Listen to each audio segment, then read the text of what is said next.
All right, we'll call this meeting to order. We'll start with the Pledge of Allegiance. Pledge allegiance to the flag of the United States of America and to the republic for which it stands, one nation, under God, indivisible, with liberty and justice for all. This meeting of the East Troy School District Board of Education and all other meetings of the board are open to the public in compliance with state statute. Notice of the meeting has been sent to the media and/or has been publicly posted in an attempt to make the citizens of the district aware of the time, place, and agenda of this meeting.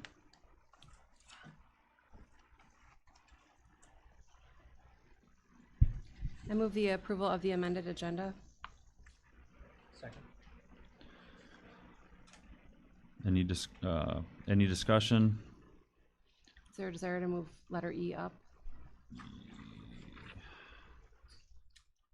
Future ready library plan. We can do that. Okay. We can do that. Okay. Yeah, so we'll have you go first. Okay.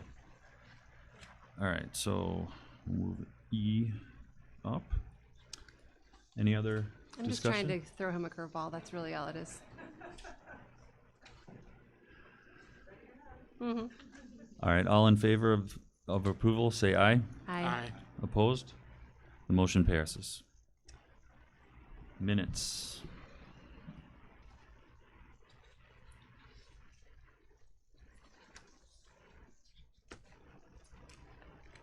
I move approval of the regular board meeting minutes from April 21st, 2025. Second. Any discussion? All in favor of approval, say aye. Aye. Opposed? The motion carries. Public participation. Does anybody care to speak?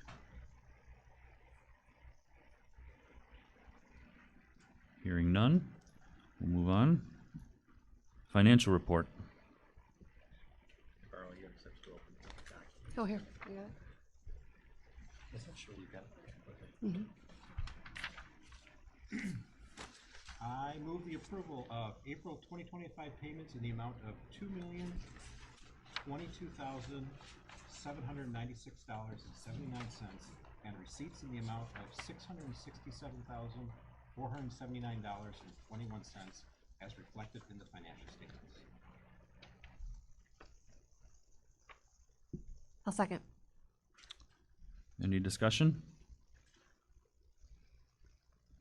All in favor of approval, say aye. Aye. Opposed? The motion carries. All right, on to discussion action items. Like we said, we're gonna move E up to start the night off. So I would like to introduce Connie Amon. She is our district library media specialist, and Katie Verley is also here, who serves in our Prairie View Library. And so they are here to present the Future Ready Library Plan. Thank you both for being present. So I just want to give myself a little bit more of an introduction in case you don't know me. I have been working in the district for about 2.5 years. I started as a high school, as an assistant in the high school, and then this year I've been acting as the district librarian, and prior to that I worked for 30 years as both a teacher and a librarian. Sorry. That's okay. So I worked as a teacher and librarian for 30 years for the Chicago public school system in both the school and district levels.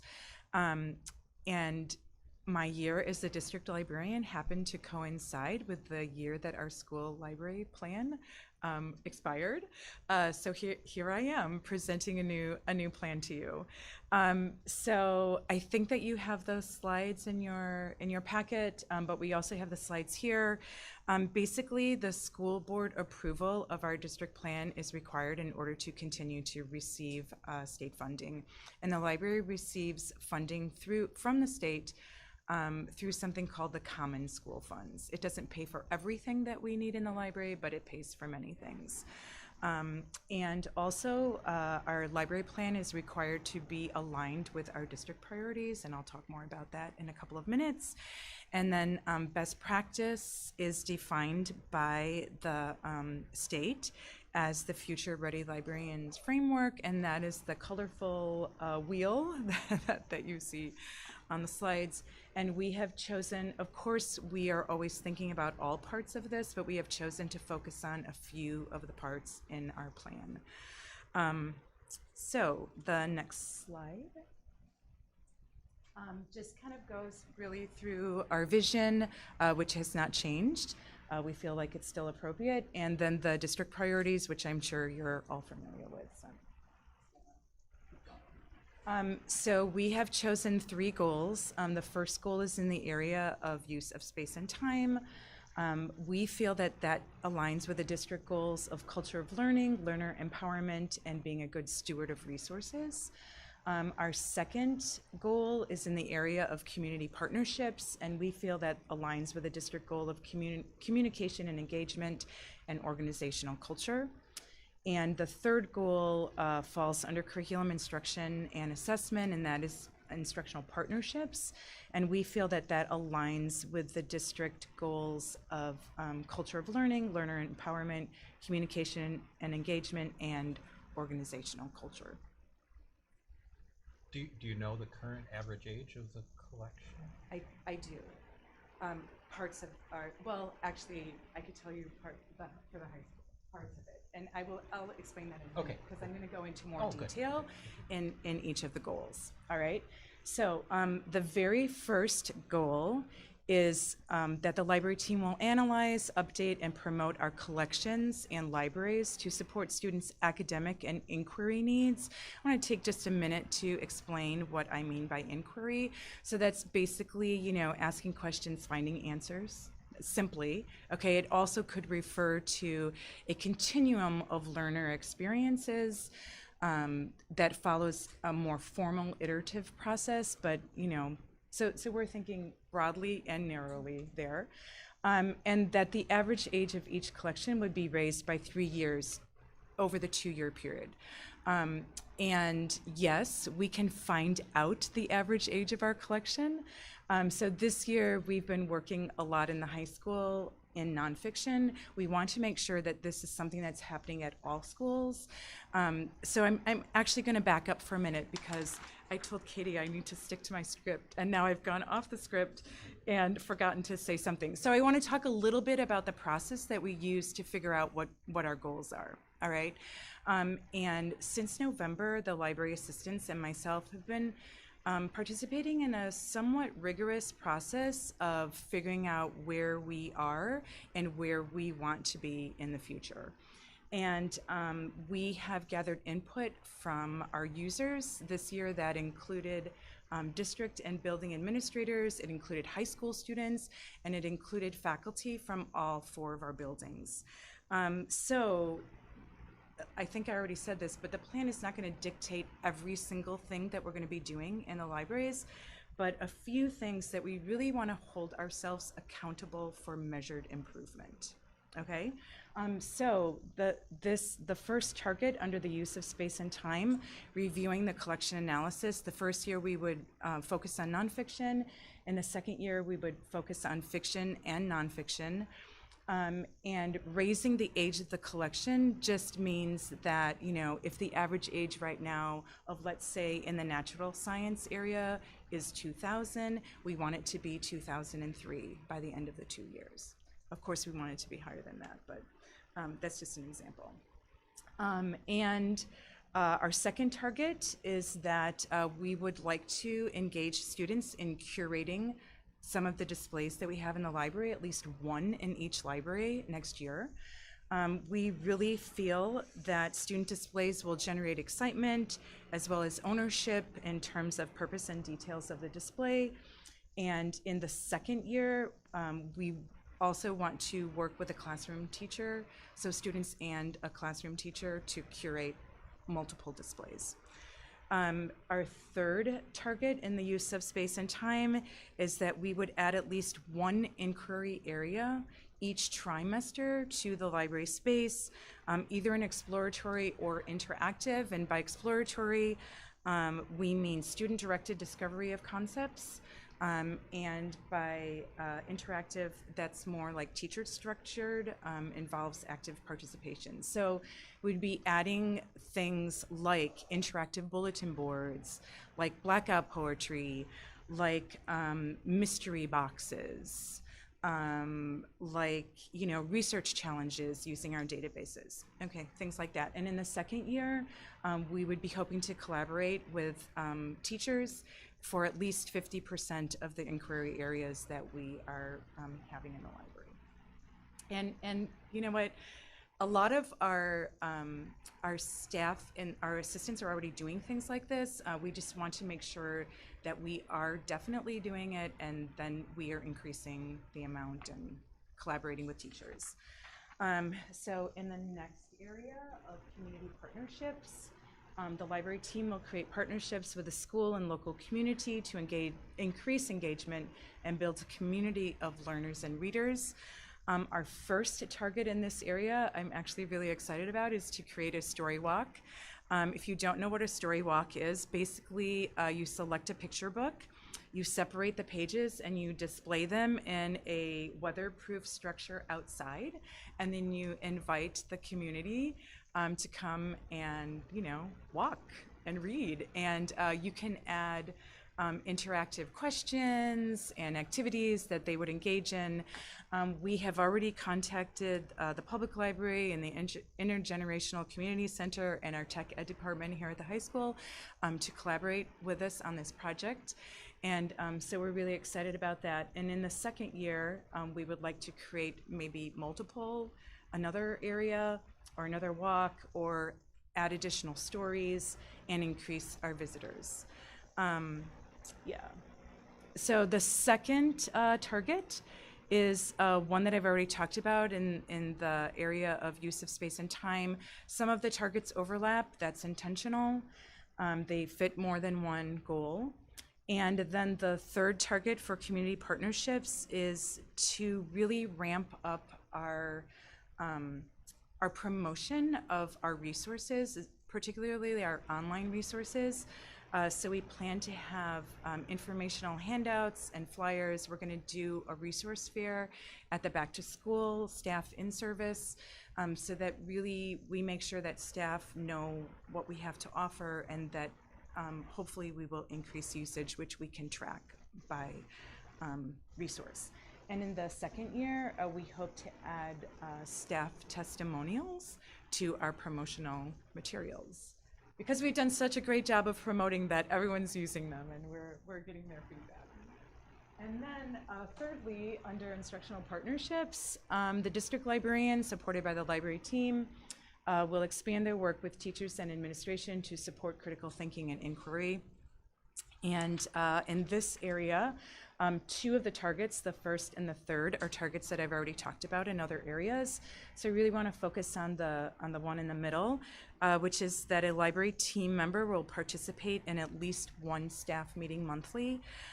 Connecting with and supporting faculty is a critical piece of our job. We believe that the first step in creating instructional partnerships is to have knowledge of the curriculum, and then to have conversations with faculty about how the libraries can best support that curriculum. And so we feel like being at the meetings is is necessary to make sure that that happens. Then in the second year, we would be attending more meetings, or we would be joining particular meetings like ELA or first grade or things of that sort. So that's pretty much where we are with our plan. It's a 2-year plan, and things are changing. So we want to make sure that we have a space for that to happen, and that we're not locked into the plan that we've not locked into a long-term plan, that we have room to grow. So does anyone have any questions? I know I went through a lot of information really quickly. So does anyone have any questions? I have a couple, if you don't mind. Sure, yes.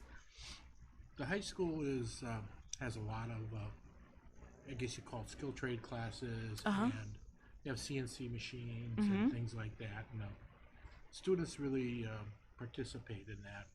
And I think the East Troy School District is heavier than most school districts in those areas. Mhm. So you say, books support the staff. So I'm looking for things like engineering books, skill trade books, Okay. things that will support those activities. Yeah. Things like that. Do you have plans for that, or what's your Yes. opinion? Yes. No, definitely. Definitely, we want to be able to support all of the areas, all of the curricular areas, and so I think that the trades are very important, and we have started this year to really look through our career section to make sure that it is up to date and to make sure that it reflects the current needs of our students.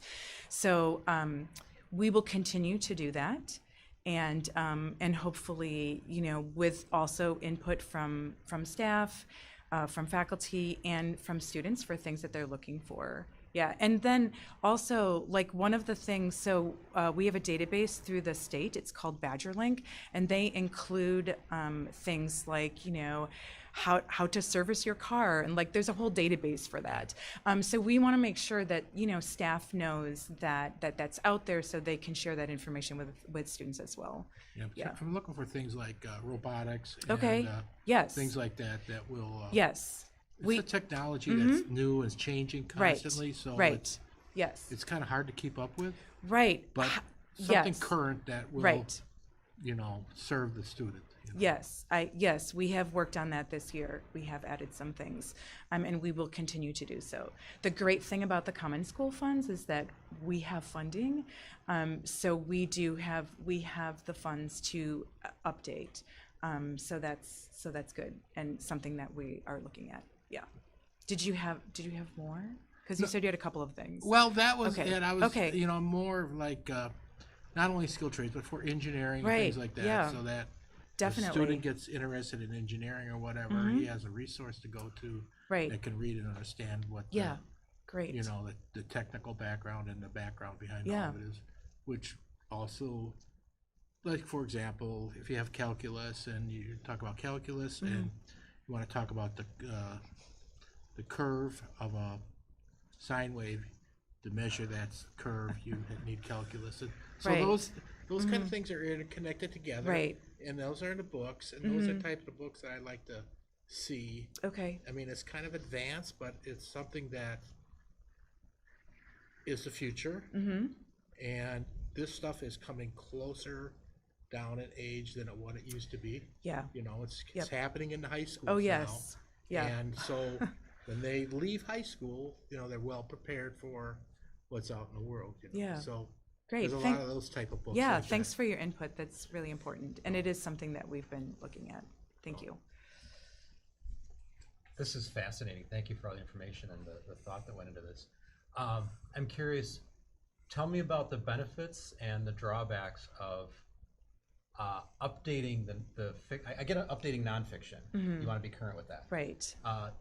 Curious, updating fiction. Tell me about that. Yeah, well, even, things go out of style, so to speak, and book covers change, for example. So even with our classics, which of course we're keeping, but like the covers change, and so like over time. Oh, so when we say refresh, it's not Right, necessarily the copyright date. Right. It's Right, or it could be the copyright date, or, so sometimes we're just trying to, and, the other thing is that, so we have statistics that show like which books are being checked out, which books are not being checked out.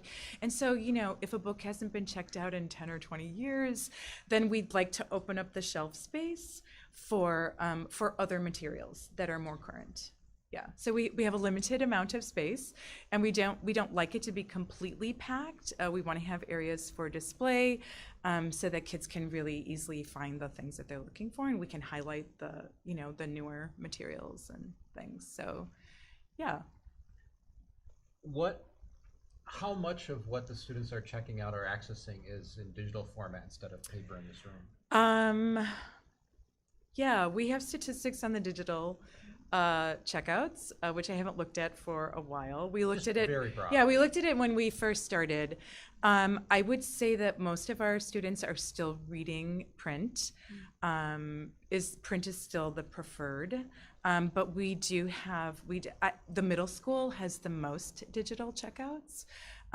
So yeah, we're keeping tabs on it, but it's not the same as the print. How are those made available to students who don't like have an e-reader at home? Is it just the Chromebook they're expected to use? Yes, and all of our platforms can be used on the Chromebook, so they don't, if they have a phone, there's apps for phones too. But yes, all of them are available. Mm-hmm. Real quick question. I have one more. Sure. Do we have AutoCAD on our computers in the library? Ooh. Do you know if we're doing that? I'm Speak to that. No, we don't.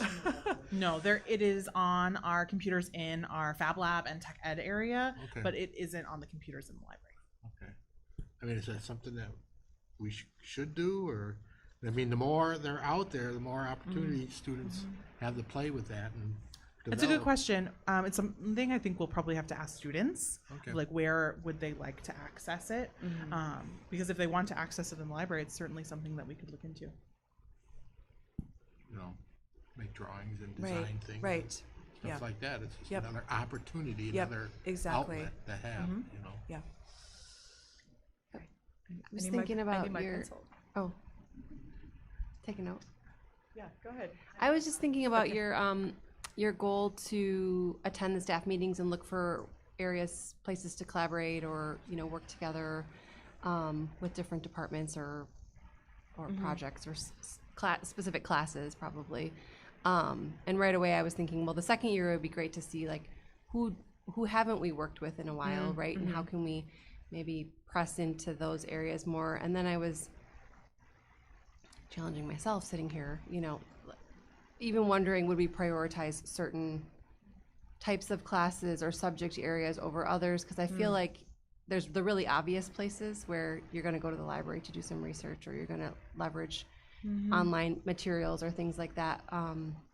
But I guess piggybacking off of Dale's comment a little bit, there's probably classes that are a little more obscure that could be even more interesting to make. Right, or not obscure, but maybe the connection with the library might be a little more obscure. I guess that's what I'm trying to say. Right. So my example is always math. Sometimes when I present to the faculty, the math teachers are always like, oh, well, we don't really need the library. So like my goal is like to, of course, show them how much they do need the library. Or how much the library could help support what they're doing, right? So yes, I think that's a good thing to keep in mind. We'll see how it goes. Yeah, an interesting thing to kind of reflect back on. Yeah. Yep, definitely. Thank you. Where we were missing something that would have been helpful, or where we already had access to all the great stuff we needed. Right. Those are good stories to tell. Yeah. Thank you. Anyone else have anything? No. Okay. All right. Thank you. Thanks, you guys. I just want to add one quick thing because the library team has put a lot of work into this. They have gone to staff meetings. They've come to our student learning subcommittee meeting.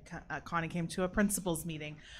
They've done a lot of thinking and careful work on developing the plan. So I just want to take a moment to express our gratitude to the entire team and to Connie for her leadership. Thank you very much.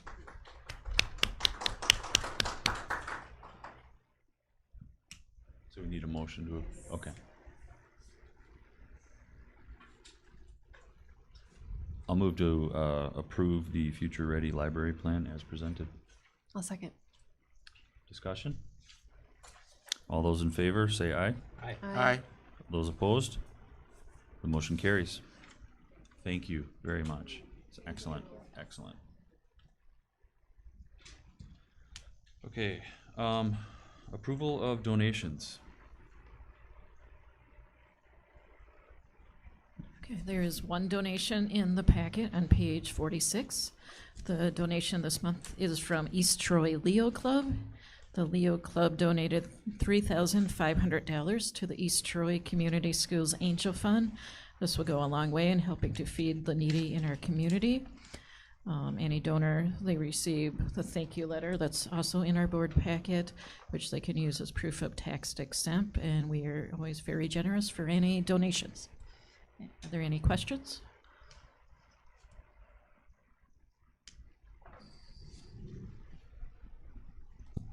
I'll move to approve the $3,500 donation from the East Troy Leo Club to the East Troy Community Schools Angel Fund. Second. Discussion? All those in favor say thank you. Thank Thank you. you. Thank you. Those opposed? Motion carries. Staffing retirements. So we do not have any staff retirements. However, I would like to take a moment to recognize Kim Peter. She is retiring at the end of the 24-25 school year after 17 years of dedicated service to the East Troy Community School District. She began her career with us in 2008 as an aide, transitioned to a special education paraprofessional role in 2012, and then moved into her current role as an administrative assistant in 2017. So we are very grateful for Kim's many contributions to our students, staff, and families, and wish her all the best in her retirement. Thank you. Staffing resignations.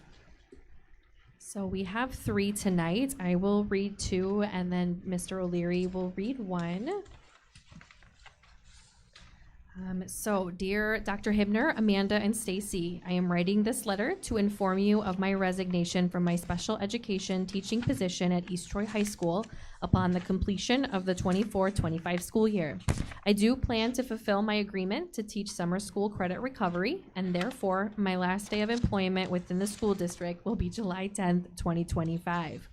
Over the last 11 years within the East Troy Community School District, I have grown as an educator and will miss the relationships I have developed with the many immensely dedicated staff I've had the opportunity to work with. I want to thank my special education department coworkers, Kristen Beckwith, Jen Landier, Kathy Robb, and paraprofessionals for their daily dedication to supporting our students with disabilities. They always put our students' needs first and embraced any challenges with professionalism and a caring mindset. Co-teaching has been a huge part of my career, and I was welcomed into so many teachers' classrooms. I want to take this time to specifically acknowledge and thank Colleen Heidel, Kelly Anderson, Haley Gillian, Amy Beaver, and Amanda McLernan for many wonderful experiences over the years. The students in district are very fortunate to have them as teachers. Best wishes to the rest of the East Troy High School. Keep the passion alive and always remember to laugh a little each day. Sincerely, Jerry Grobacek. Second letter, dear members of the school board, please accept this letter as formal notice of my resignation from the East Troy Community School District effective at the end of the school year. My experience as a teacher at East Troy High School has been very rewarding. I appreciate the opportunity to work with such amazing colleagues and students, and I will miss being part of the ETCSD community. Sincerely, thanks, Marie Giardini.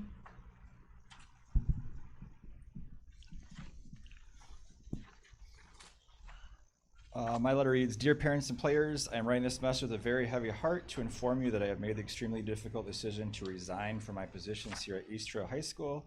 I have accepted a head football coaching and teaching position at a Division I high school near my home. This decision was based solely on what is best for my family and was truly the hardest decision I have had to make in my life.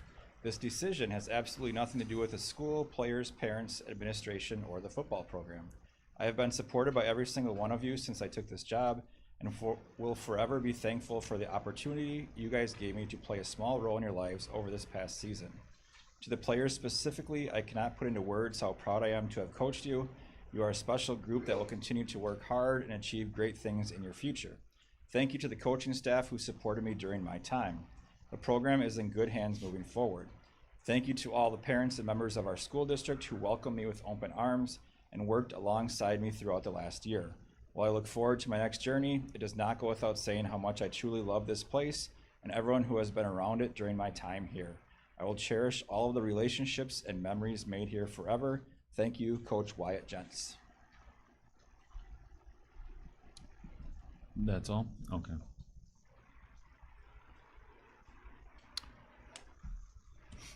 Move the approval of the resignations of Jerry Grabarczyk, Marie Giardini, and Coach Wyatt Jentz. Second. Any discussion? All those in favor say aye. Aye. Those opposed? The motion passes.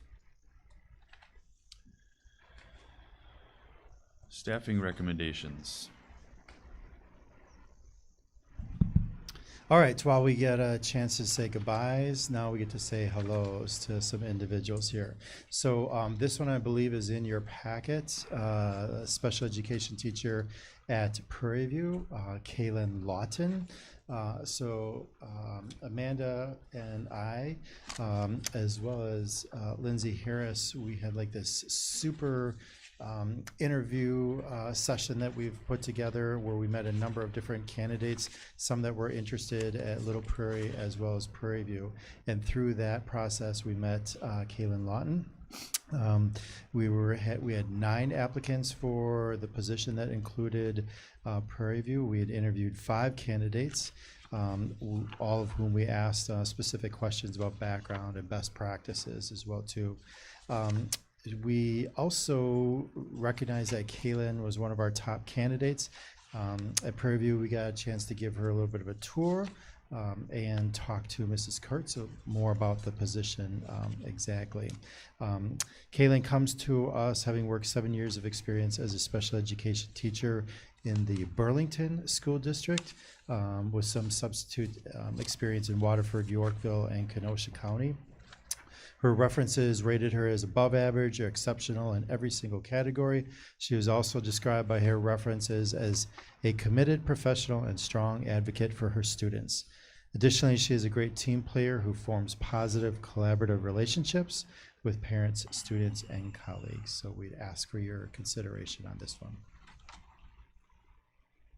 The next one that is hot off the press, I just put it on your table at the start of this meeting, is the full-time substitute position at Prairie View.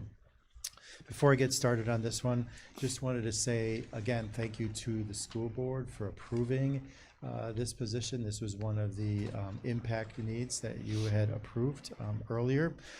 We recognize the challenges of on a day-to-day basis of being fully staffed, and so we're very grateful for that approval of the position.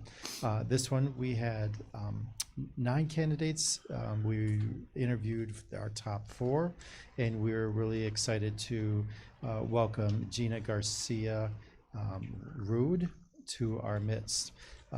One of the candidates during the interviews asked us, what are you really looking for in this position?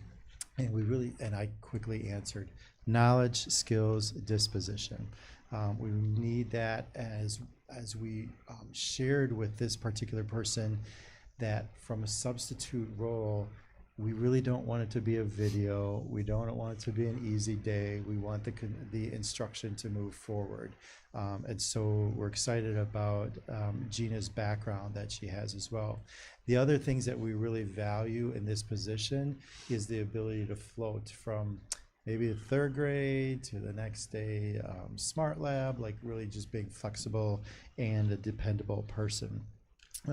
So we met the 4 candidates, interviewed, and Gina was our top pick. She comes to us as an experienced teacher, having taught at Racine Unified as well as North Chicago school districts. She is also bilingual with Spanish as her second language. 7 years of experience working in substitute teaching in many urban environments. So as she has subbed in our building before, she really feels like East Troy is nirvana compared to maybe some of her previous experiences.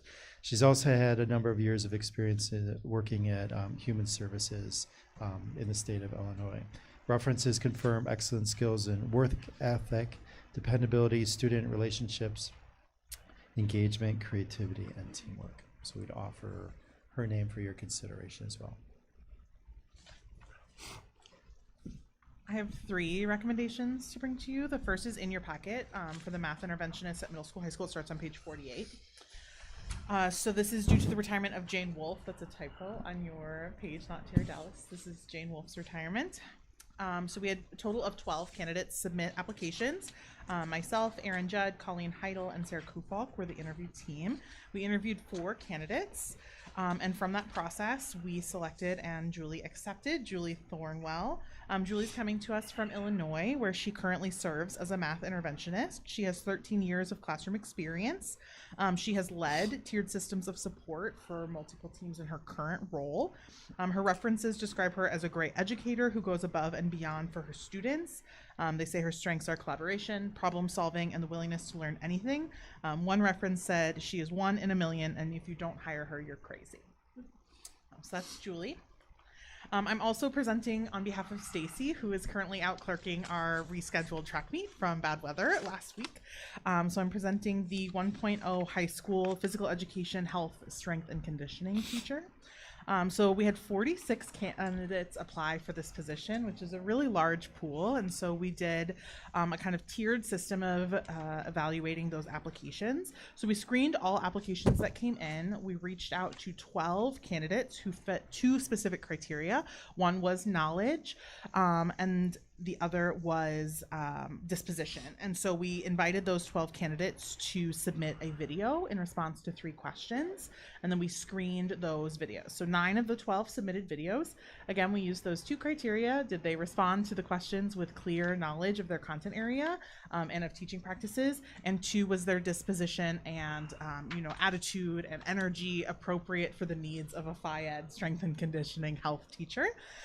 From that, we selected 4 candidates to interview.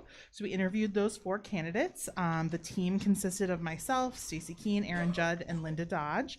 The candidates also participated in a tour of the building to get a good feel for what it is like to teach here in East Troy. The candidate that we have selected and who is accepted is Phil Salas. So Phil currently serves as our middle school, high school building substitute teacher.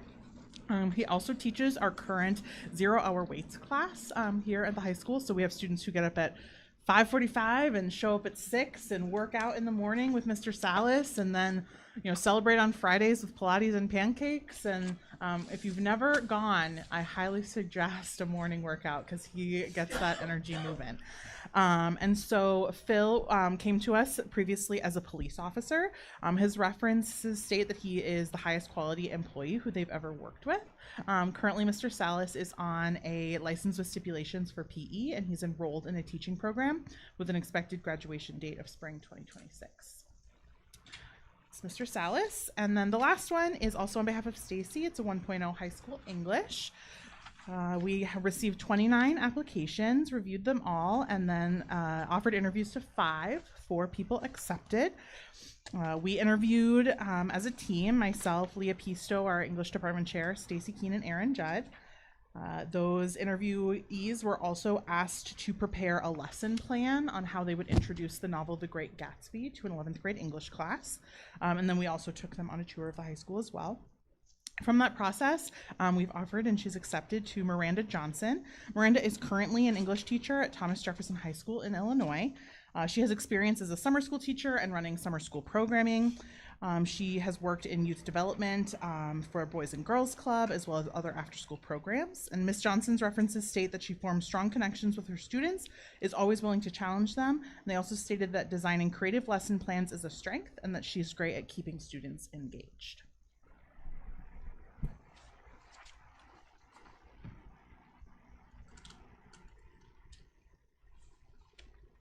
Just waiting my turn there.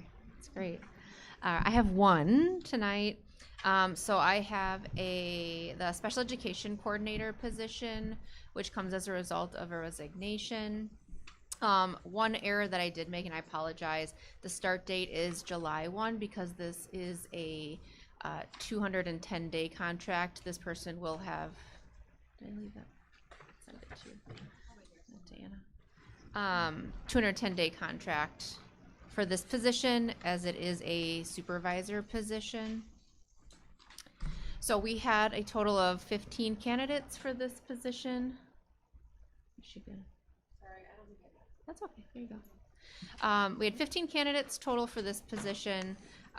which was really great. And this consisted of a couple of different rounds. And so the first round was a pretty large team consisting of myself, Lindsay Harris, Taylor Baumeister, Adam Trindle, the middle school principal, Corey Pekonen, our high school counselor, Taylor Knight, our district occupational therapist, Kelly Fitch, our early childhood special ed teacher, and Julie Sturand, our special education paraprofessional at Prairie View. So as a reminder, as we created this position into a coordinator position from the program support teacher, this position is like the direct supervisor of special education paraprofessionals, so we did feel it was important to have para representation on that interview process. So we had reached out, had 5 lined up for interviews, 1 canceled about 30 minutes prior, so that led us with 4 interviews in the first round. And from there, I did not put this in here, but they completed a true colors test. I mean, there's a lot of people they have to navigate and work with, so we felt like that was an important thing. That's one thing Dr. Hibner also has administrators do, so we felt like we wanted to have that. And then an email response to a scenario from a paraprofessional. They were provided 30 minutes to complete those activities in the first round. From there, we had 2 candidates who kind of stood out from that group. We had reached out about a second interview. One of the candidates had unfortunately taken another position, but we did have the other candidate come in for a second round interview, which consisted of myself, Lindsay Harris, Stacey Keene, our high school principal. And those were very, very targeted questions based on the systems, continuous improvement efforts that we're looking to continue to drive into next year and moving forward. And then also a large part of this position is around coaching in the world of special education, and so IEPs and compliance best practices. And so this second interview round also had her complete an IEP audit of an IEP, and so then myself and Corey Pekonen reviewed that audit for what we were looking for in knowing that student as well. So with that, we completed, of course, references, background checks. So with all of that, we're bringing forward tonight Kaylee Sockreiter as a recommendation for this position. Kaylee has a background in school psychology, so she does have her master's in developmental psychology, bachelor's in psychology. She then went on to get her postmaster's specialist degree in school psychology, and then also has her certification in director of special education and pupil services. She served as a school psych in South Carolina for 7 years, then in Wisconsin for 4 years prior to becoming the school psych in Palmyra Eagle, and then she was advanced to the director of special education and pupil services position, where she has been serving as their director since 2021. Excellent references were provided for her. She has, they indicated that she has strengths in building student connections and understanding individual student differences and needs, and indicated she has a tremendous ability to coordinate and inspire staff, with her ability to collaborate with teams as a top strength. Lastly, her references indicated that she builds strong relationships with families, students, and staff with a high legal understanding. So tonight I'm bringing forward Kaylee Sockreiter for Special Education Coordinator.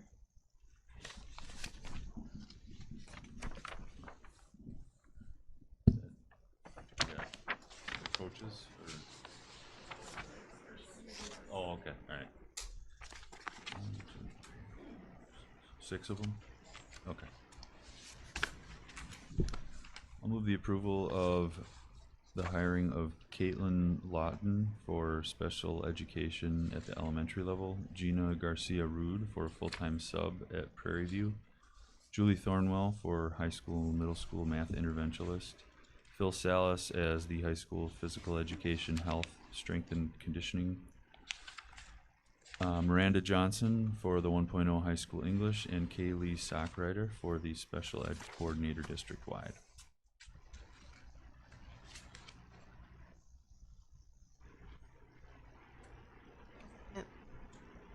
Any discussion?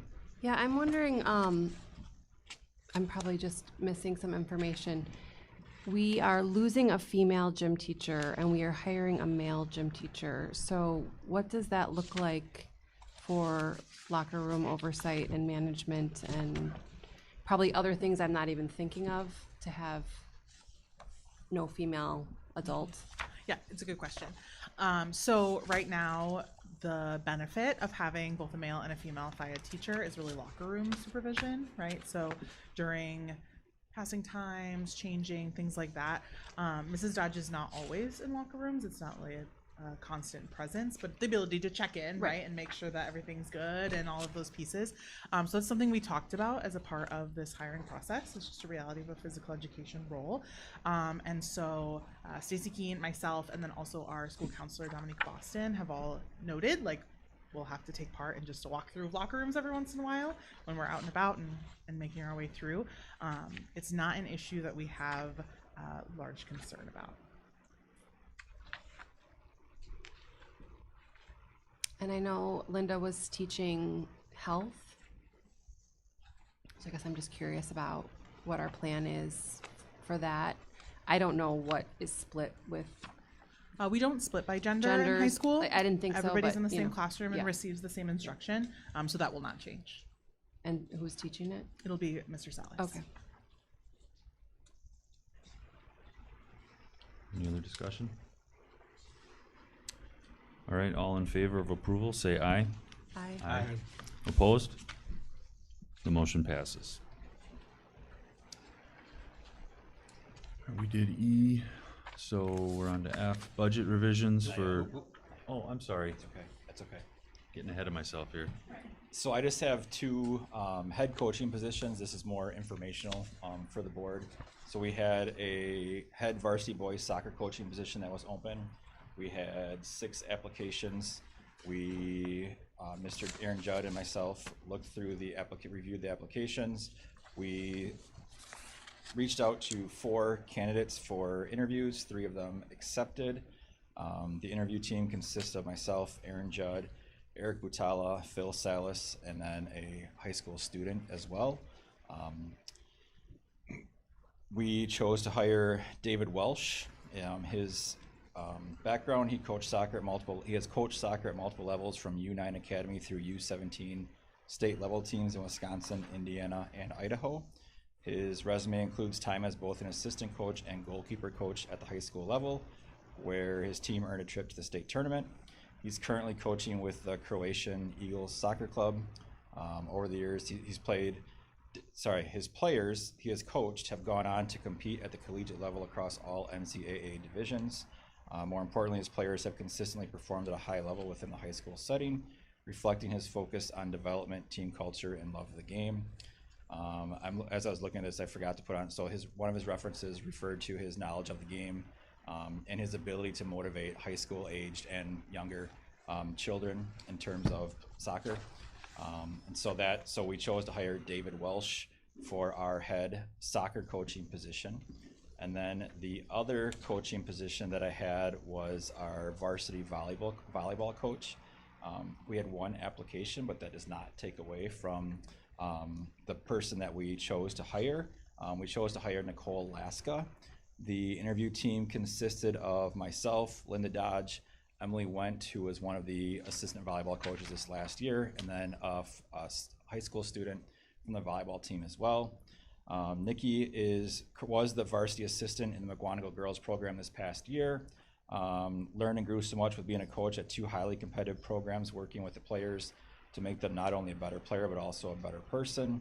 Her references, one of the coaches that I talked to that she coached under, said how the kids love her and she knows her stuff in volleyball. She has an exemplary ability to generate discipline and respect, absolutely knows the game of volleyball, and will be an asset to any program she goes to. So we have Nikki Laska as our new head varsity volleyball coach as well. Thank you. Now we do F, budget revisions for 2024-2025 school year. Yes. There is a sample publication on page 69 in the board packet.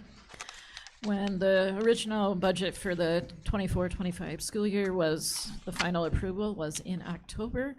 At that time, that was prior to the passing of the capital referendum in November.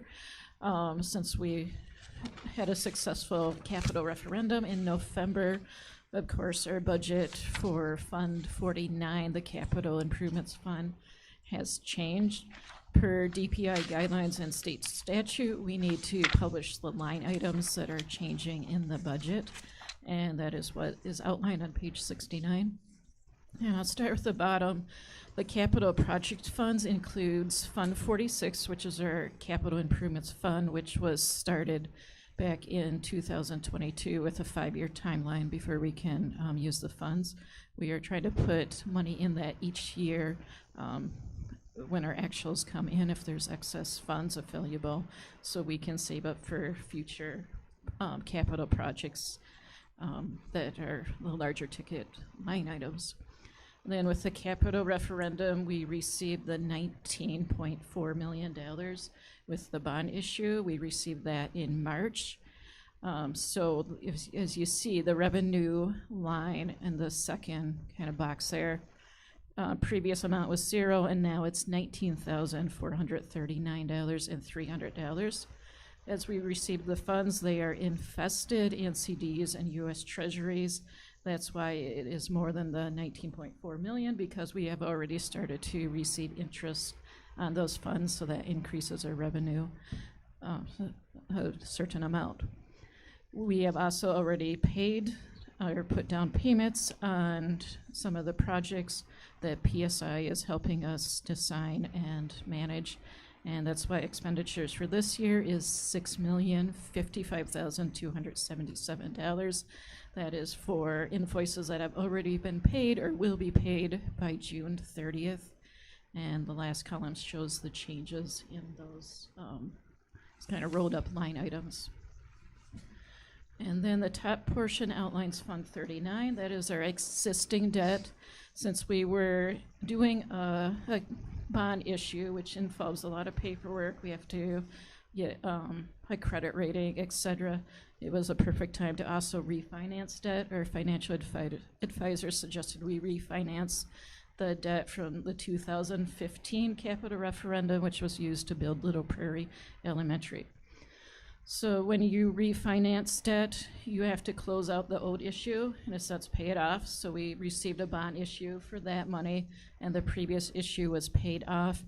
And now the new debt going forward has saved the district over $500,000 over 10 years. So it was a savings to the district to refinance as well. And the expenditure line in Fund 39, of course, included our normal debt payments for the year, which was about $1.7 million, which is paid in 2 payments in September and then again in March. And now the total amount is $16,112,395. So that's our current debt that we've been paying every year, as well as paying off that previous 2015 issue. So there is a change in both revenue and expenditures, right around $14 million. We did have a little bit in our Fund 39 fund balance, which was also used to pay off that previous issue, so we didn't have to issue more debt for the full amount to pay that off. Are there any questions on the budget revisions? When you did Little Prairie, do you restart the clock again on that bond, or do you just?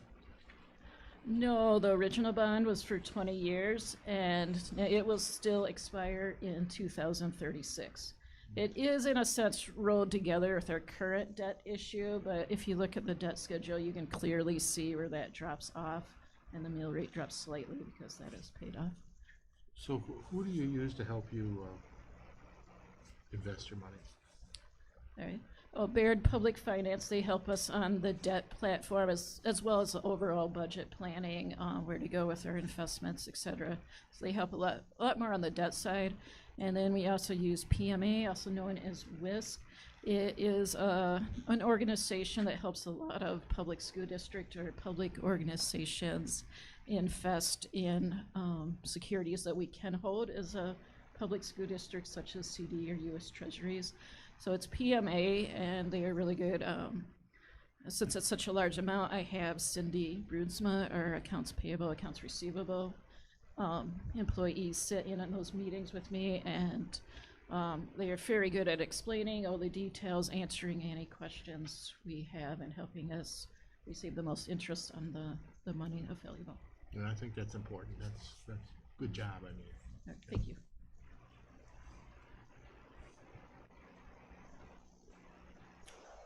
Any other questions? No, we need approval of this though, right? Yes. We need a motion. Okay, I'll move approval of the budget revisions as were presented by Amy. Good job. I followed along first try, so. Second. Peter. Any discussion? All in favor of approval, say aye. Aye. Opposed? Motion carries. All right, thank you, Amy. Discussion and action, if appropriate, for an increase in breakfast and lunch prices for the 2025-2026 school year.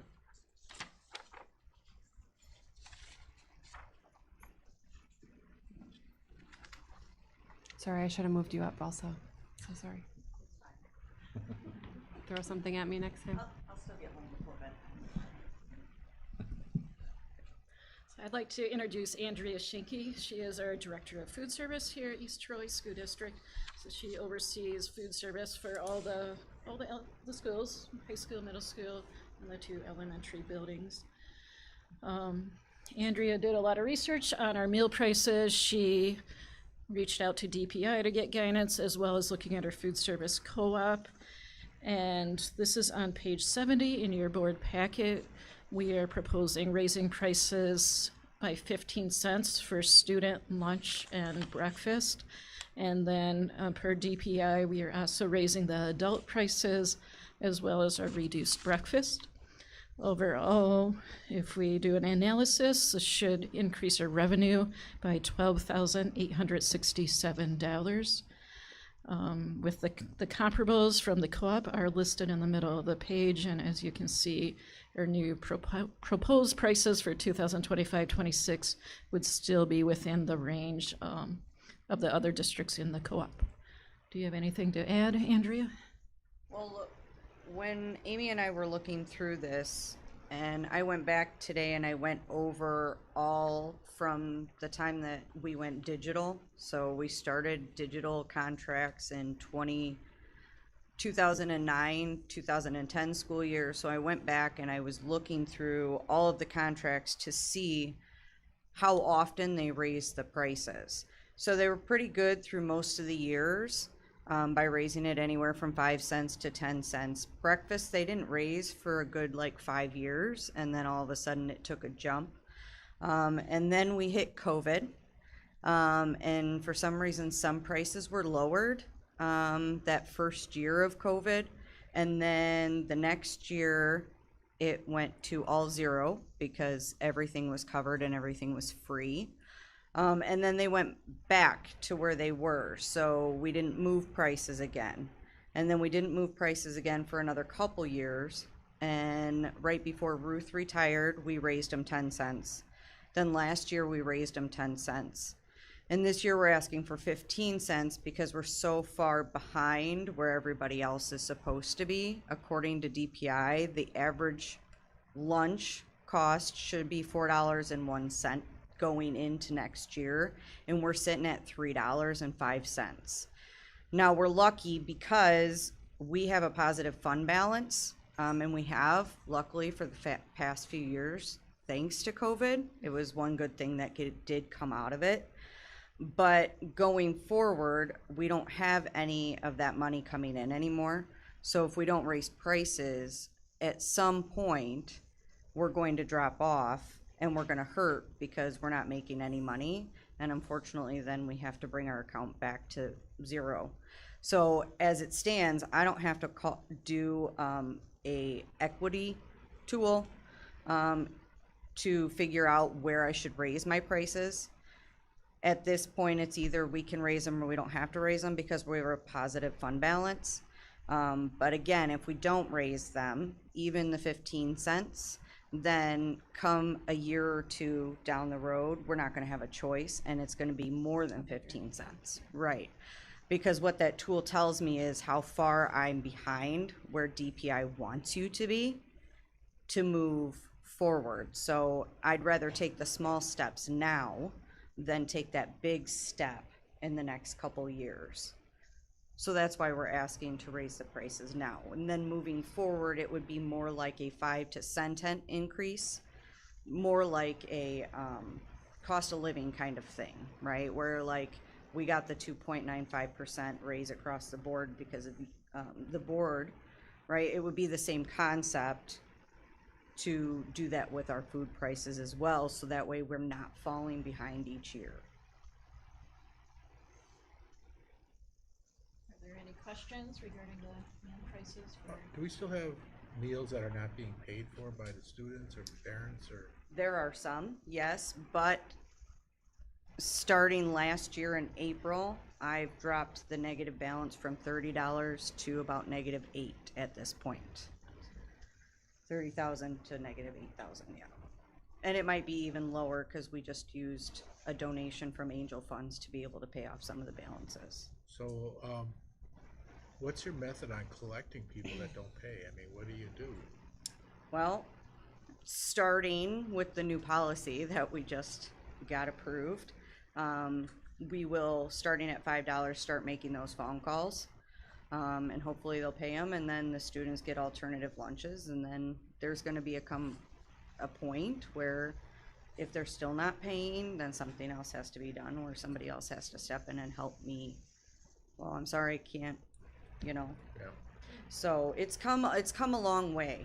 It really has. And, you know, sometimes it's people don't realize, right? Either their kid is gone and they don't realize it, or for some reason they stopped their phone calls a while ago and they don't get the phone calls anymore, so they just don't know that they're negative that much. Some people are just in a rough spot, and so you kind of, you know, they move on to collections, and if something still doesn't happen, then we take the next steps. Gotcha. Okay, thank you.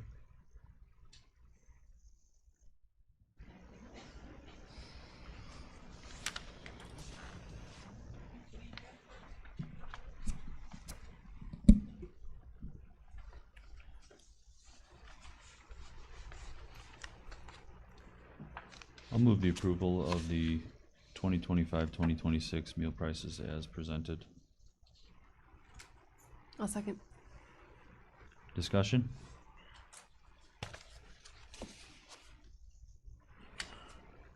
All in favor of approval, say aye. Aye. Aye. Opposed?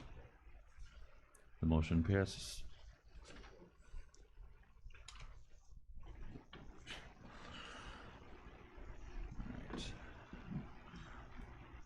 Approved policy 345.1, rule high school grading. So this is the final reading of this policy. So nothing has changed in between any of the readings. So just a quick reminder again that really this is the addition of a weighted GPA onto transcripts for students. The reasoning behind this is because of the guaranteed admission, which came in last year through state statute, where students in the top 5% of their class at the end of their junior year based on GPA can get guaranteed admission to any UW system school, and students in the top 10% of the grade get admission into any UW system school except for UW-Madison. So that's the primary change on the first one. I can go into more detail if you want, but I've talked about it to you several times, so. We'll move the approval of policy 345.1, high school grading. Second. Discussion? All in favor of approval, say aye. Aye. Opposed? The motion carries. Approved policy 345.7, graduation. So again, this is the final reading of this one. No changes have been made in any of the readings. Specific addition in this one is the addition of the 0.5 credits of personal finance to our graduation requirements. This starts with our current freshman class, the class of 2028, and then will continue on for all future classes. Just a reminder, about 75% of our classes already take personal finance just as a part of their high school career, so this really will only impact those 25% who currently aren't taking it.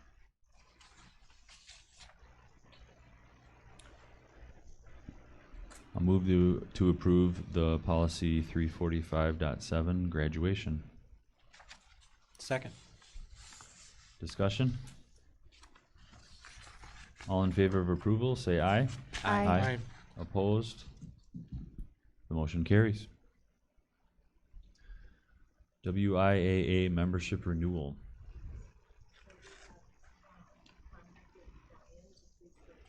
Oh. Okay.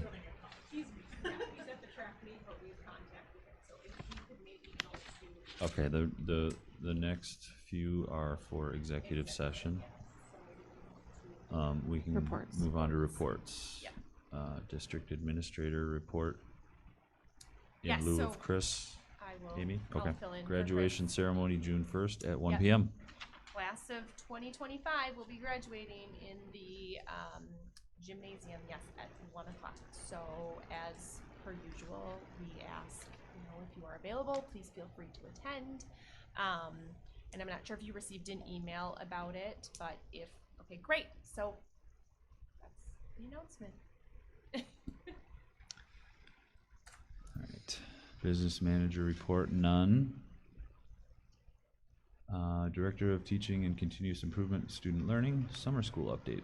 Yeah, so I put at each person's spot just the summer school master that was updated as of today to give you an idea of the courses that will be running. These are the courses that will be running at the elementary and middle school level. This does not include high school because some of those courses are credit recovery, which registration has not happened for those yet. They will be coming in, and we have 2 4-credit courses that are running. We're looking to improve the registration. As of right now, we have about 4 to 5 in each of those classes. So it's creative writing and human geography. So what you have in front of you are the elementary courses and the middle school courses. We are offering fewer courses this year due to the fact that all of the elementary courses have to be held at Little Prairie Primary. This is due to the capital projects that are happening at Prairie View Elementary. So one of those projects deals with the windows being removed, which makes it not conducive for a learning environment.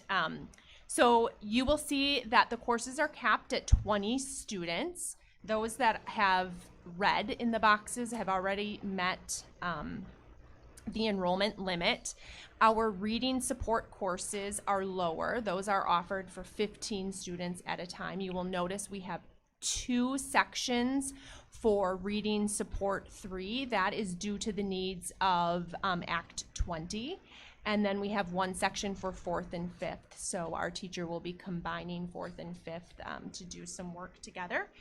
We have some space available. As per usual, it filled up very, very quickly at Little Prairie. So 4K through 2nd grade courses filled up. There are waiting lists for most of those courses. But there's still a couple more with openings. So we're continuing to take enrollments for families who missed the deadline. At middle school, if you remember, I talked about earlier this year, I gave you an update on the historical enrollment.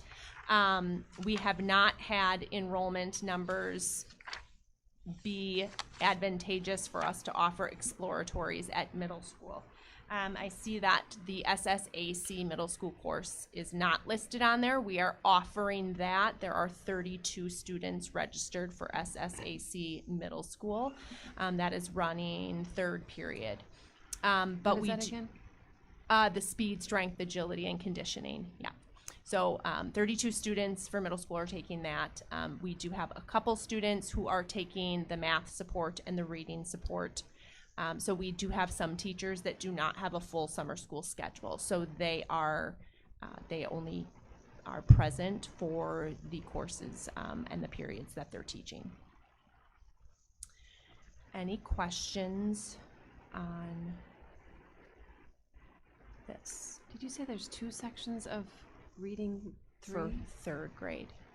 Yep. So if you look at reading 3, you will go across, you see that she's got 2 sections. She has that first section grayed out. That's where the 4th and 5th are happening. Oh, I see. Do you see? Yep. Yeah. Also, as a reminder, middle school courses will be held here at the high school. That is also due to capital improvement projects from the referendum, namely the asphalt over at the middle school. So just so you're aware of that. Okay. You said for the high school creative writing, pretty low turnout so 4 far? currently. Now, when that was first announced, was it open to 9th grade, or is that a change that happened? So, yes, so it wasn't, we haven't advertised it that way. The way it's advertised in the course planning, so in a typical year, that is by teacher approval. So we have allowed that to happen. I see it's on the website saying that now. Yeah. Like 9. So do our 9th graders know that? Would we be Yep, so get more our enrollment by making that more? known, yes. There's been emails that have gone out, but also our counselors are working on communicating that to students, especially those that need the credit or would be interested in it. It's just that what we're finding with our high schoolers during summer school, yes, is that many of them get jobs. And so because for credit courses, which, right, it makes good sense, because for credit courses have an attendance policy per the state, because it has to mimic very close to the amount of time one would spend in a trimester here, oftentimes their job schedules will not allow them to meet the attendance requirement, so it becomes a challenge. But if you think we should send it out again, we certainly can to advertise No, I just that. wasn't aware. I was thinking my son might have wanted to take it, and I didn't think he could. Yeah. But now I think he's got driver's ed then. So. That's another one. Yeah, they're competing. Yes. Mhm. Any other questions? No. Okay. Thank you. Director of People Services, none. Director of Can Human I pause 1 second? Do you have something? I just have like a Oh, okay. precursor Sure. for next month. So, FYI, in terms of what to expect next month, and I need to gather more information for you, but next month my report will be centered around paraprofessionals, because I think it's important for you to know the work that has been done with the paraprofessionals through the course of this year, such as a new evaluation system that we put into place that consisted of goal setting, meetings with them, ongoing professional development throughout the year, as well as, there's like 41-ish paras in any moving day parts to that. And so in an effort, a couple pieces, knowing what the allocation of resources in our fiscal responsibility, also in like where are the greatest needs and where can we look at what is the scheduling of paras.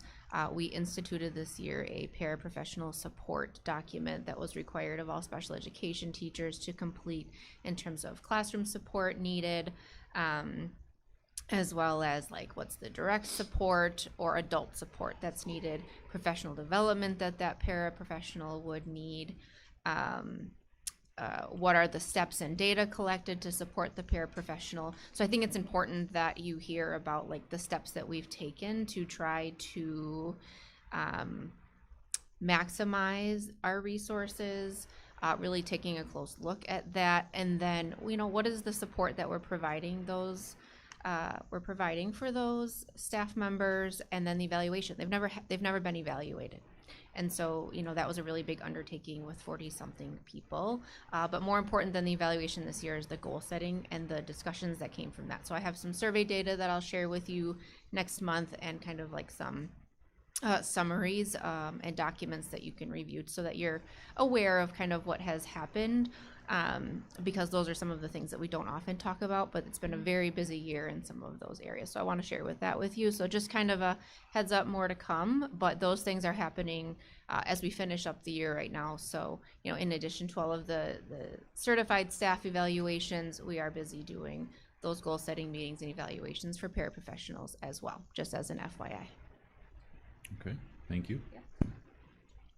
Director of Human Resources, review process of personnel matters. So as we are starting to wrap up the end of the year, I just wanted to give an overview about our process that we utilize for personnel matters, just to give some insight into our process. And if you have any questions, please feel free to ask me along the way. So I don't have a specific handout, it's more me talking, but feel free to stop me at any point. So essentially the purpose of this is to provide you with an overview of the procedures used by the district to address and manage personnel matters. This ensures transparency, consistency, and alignment with district policies and legal compliance. So all personnel matters are handled with care, confidentiality, and fairness. Our process follows a structured and systematic approach. So essentially, I'll kind of walk you through those steps. So the first thing that occurs is a complaint or an incident is reported or a concern. The next step is we do what is like a preliminary review where we gather initial information to determine the nature and the scope of the concern. We'll determine which policies may apply as it relates to a procedure, because some policies have very specific steps that we have to follow, such as an equal opportunity employment discrimination, a bullying, harassment, hazing, and or sexual harassment Title IX. So if a concern or incident falls under any of those policies, we have to follow that policy to a T, which typically has stricter timelines and documentation that we have to provide throughout the process. If the incident does not fall under any of those categories, the next step that I will kind of discuss is what is our process, I'll call it. So in that preliminary review, depending on the conduct, if it is reached a level that we feel legal needs to be involved or consulted, it's possible that we may reach out to Shayna Lewis. From there, we will determine if a formal investigation is necessary. If it is, an investigation plan is created. That is done by identifying investigators. We always have 2 investigators, preferably a female and a male. We outline the scope of the investigation. So sometimes when concerns come forward, there might be an array of issues or concerns.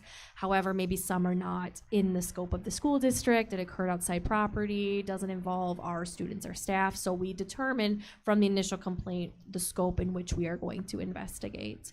We will identify those that need to be interviewed, and then we will create questions for those interviews.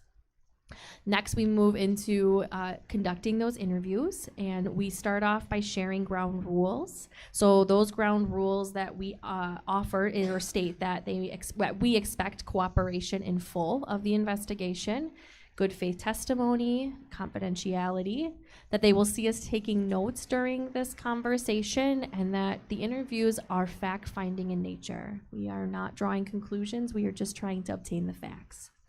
At that stage, an individual has a right to have another individual present as a witness or a personal representative. If another person is present, we set additional ground rules that personal witness is welcome to be present and listen. They are welcome to take notes. However, they cannot disrupt or interfere with the interview, and they cannot provide guidance. An employee during this time may be placed on administrative leave. That is all dependent on the nature of the allegations. Again, determining if by having them out may assist with the integrity of the investigation, if we're concerned about witness tampering, or depending, again, the severity of the misconduct that may occur. We do have School Board Policy 532, which specifically goes into investigation. So what I'm speaking of kind of highlights a couple of the components within that policy. There's also a garrity warning that may be issued. So a garrity warning is used when an employee is being questioned about conduct that could be a violation of both policy and criminal conduct. So the garrity warning is only used if we know, based on the circumstances, if the conduct is being looked into that could potentially rise to a criminal level. When we interview, if we don't feel it's going to rise to that level, we may not issue that. But during the course of the investigation, if something more comes out that we're like, ooh, that may now enter that threshold of criminal, we will pause that interview, bring the Garrity warning in, or reschedule to continue that conversation. So it's kind of ebb and flow through the investigation process. Once we have done the interviews, we will review the evidence, and then our findings are documented through an investigation report. Sometimes there is a summary that goes along with that. It's all just kind of based on the policies that we have to follow. So after that, we review and make recommendations. So the recommendations are based on what we were able to substantiate or not substantiate through the process. Recommendations can really vary from no action to coaching, additional training, could be a verbal warning, a written disciplinary letter, suspension, and termination. So we look at it as a progressive discipline. So we like to start out preferably at the lower end of the discipline. However, depending on the conduct, depending on the severity, depending if the employee has additional letters in their file of misconduct, that may make a determination on skipping some of the progressive discipline steps. We collaborate with administration or with Dr. Hibner through this process as well. Action and communication is our next step. So final decisions are communicated in writing but delivered in person. So there's a lot of communication throughout this entire process, but we end that by having a face-to-face conversation during which expectations and or disciplinary actions may be implemented. So sometimes our letters may state that, we're just issuing a disciplinary warning at this point with expectations that this conduct stops. We may reference a policy, any violations, code of conduct. So we try to give a really good glimpse into the concerns that we have. Documentation and record keeping. So if we have an investigation, all of the documents are stored in a separate investigation file. If a document within this process states CC personnel file, it is also placed in the personnel file. Typically, that's the final document from the investigation. That's the outcome of the report that will be in their personnel file. But like the interview notes and the statements and everything are not kept in an employee's or in their personnel file. Through this, we also have continuous improvement. So if we identify patterns in personnel issues, that may inform training and policy updates that we bring forward. So even right now, as we're starting to prepare for in-services in the fall, we've already started having some discussions from things this year that we want to ensure that we touch on as an expectation for staff going into next year to try to help mitigate some of these concerns that were brought forward this year. And then the next steps is employees have a right to the grievance procedure, which is School Board Policy 590. One of the things I like to note, as you probably just heard, the process can be quite lengthy. There's a lot of steps involved with this process, and depending on the complexity of a concern or incident, number of witnesses, if there are other allegations or concerns that are brought forward during the process, it may pause. I think at one time I had 5 going on at the same time, so that will add some extra time and work into this as well. So sometimes they can be a little bit lengthy, but as I mentioned, if it falls under one of our policies, it has a much stricter timeline that we have to adhere to. So as we look back on the 24-25 school year, we have implemented all levels of discipline as noted above, from no action to training and additional coaching, written discipline, verbal discipline, suspension, and termination. So each concern and incident that is brought forward, we review independently and separately from each other. So our goal is to approach all personnel matters with consistency, professionalism, and respect. These procedures just help to protect the rights of all involved, maintain integrity, and support our commitment to a healthy organizational culture. Thank you. Sure. I can present the WIAA membership renewal. Okay. I will take note of any questions and make sure I get you the appropriate responses, as I may not have them. We'll go back to Jay then. WIAA membership renewal. So just the big picture, WIAA is the Wisconsin Interscholastic Athletic Association. Being a member of it gives us benefits for our athletic organization, our officials, the ability to host and run tournaments, track meets, et cetera, et cetera. And so it's something that we're asking to renew for next school year. If you have questions, I will happily pass them along to Brian. Brian just texted me. So he said that essentially what he's looking for is a vote on staying in WIAA.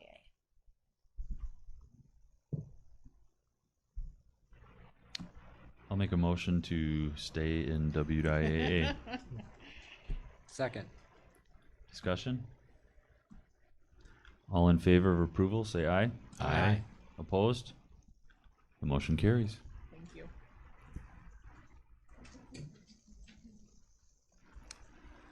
All right. Policy review and development. There's a couple of them. First reading of Neola Policies 2000s programming. In Chris's absence, we would actually like to move that to the June meeting. Okay. All four of them? Oh, just the 2000s? Yes, Okay, so yep. we'll table that for June. Okay. First reading of Policy 546, expectation of continuation. We're also going to table that one for Table tonight. that. Thank All right. you. First reading of Policy 551, leaves.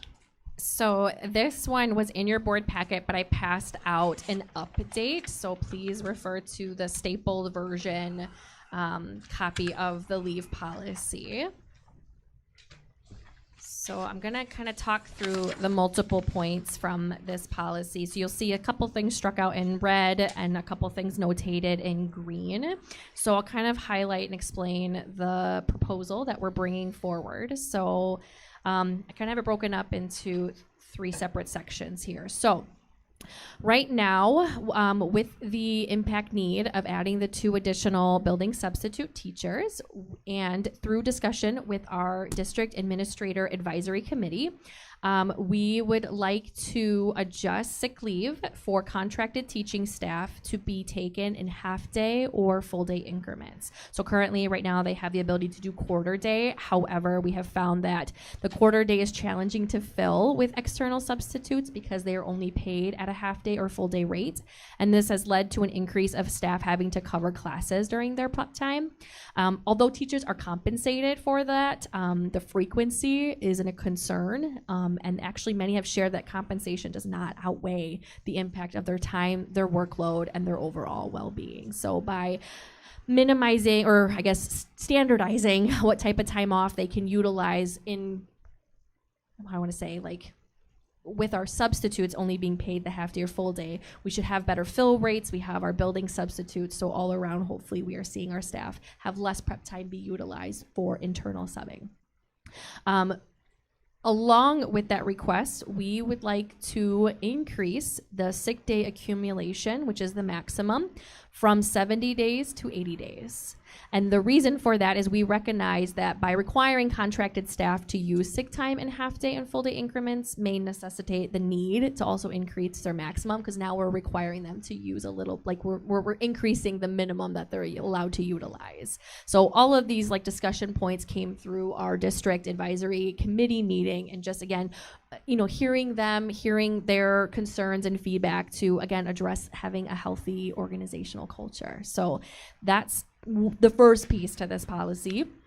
The second piece is increasing the sick leave payout for staff who have accumulated more than the maximum. So right now it's 70, we're looking for it to be 80, and paying out from $35 to $50 a day. So right now what happens is at the start of the fiscal year, so July 1st, all staff are allocated the 10 additional days. At the end of the school year, so the fiscal year, if they have any days above the maximum, we pay them that dollar amount to bring them back down to 80, or right now 70. So essentially what we're looking for is to increase that from $35 to $50 because that would align our sick leave payout. It's easier to explain, it's easier to administer, and it's easier to understand. Because currently, accumulations of more than 80, or again 70, are paid out at 35, but support staff who retire after 15 years of service in the district are compensated for their unused sick days at $50 a day. So essentially, we're looking to align those. Policy at one time actually did align. I could not verify when it changed, but I was able to see in board packets back in 2017, both payouts were at $25 a day. It looks like about 2019, it shifted to $35 and $50. So again, we're looking at realigning those at $50 a day, encouraging longevity in the district, again, really recognizing for those. So what I did is I went back and looked at our last 5 years of data to see about how many dollars and days we've been paying out. I'll tell you, they have drastically decreased over the last 5 years, likely due to COVID turnover and having young staff and family leaves that are utilizing a lot of those days. Back in 2019, 2020, we paid out 260.25 days, so 260. And this last year we paid out 138.75. So again, a pretty big decrease. So if we were to have paid out last year's at $50, it would have been an additional $2,081. So a pretty low impact overall for hopefully a very well-received addition for our staff members. The last benefit that we would like to have considered is right now our support staff who have 15 years of service receive their unused sick days at $50 a day. We would like to extend this also to our teachers, and that if they retire after 15 years of service to the district, their unused sick leave days would be paid at $50 a day, but we would like that to be deposited into a health reimbursement account. The why behind this, so in our district advisor committee meeting, it was proposed that, again, with the shortage of sub, is there an incentive to accumulate more days, and can that be equated towards retirement? So right now, all of our teaching staff, with the exception of a couple who are grandfathered, already have an HRA. And so when we looked at, okay, so do we do something similar like the support staff where we pay them, like actually compensate versus utilizing the HRA? The HRA is tax-free. So they're going to get 100% of that dollar value, as opposed to if you pay them out in payroll, they're going to get taxed. They're not going to see the full value of those days. So essentially, the maximum that would potentially be paid out would be 90 days, $50, so $4,500 would be a maximum somebody would potentially obtain, but would allow them to get a benefit in their HRA to bump that in their year of retirement. So the HRA, again, deposit-free interest, they receive 100% value. The reimbursements are tax-free for those eligible premiums. And one other important note that I want to make is, in terms of looking at the compensation piece, like paying out through a paycheck versus the HRA, there may be that thought, like, what about Wisconsin retirements? Because Wisconsin retirement, your earnings are really important. And so are we shorting them by not paying it through their payroll?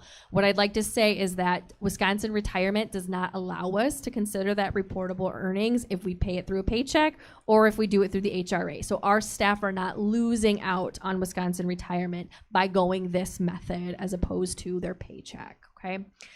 So again, I looked back at the last 6 years of data, including the current school year. So not everybody at the time of retirement has all the maximum days. This year, we did have quite a few. So if in theory we had this year, which this would be starting next school year after our 3 readings, it would be about a $10,000 payout. That's based on our total retirees having met the qualifications and having days left over. We had about 200 days. But in previous years, again, looking at the data, it's ranged from anywhere between $6,000 all the way up to $10,000 that would be paid out through that HRA. So again, all of these conversations came through, again, need from our impact need from the building substitute additions, looking at trying to minimize how often our staff are having to period sub or give up their prep.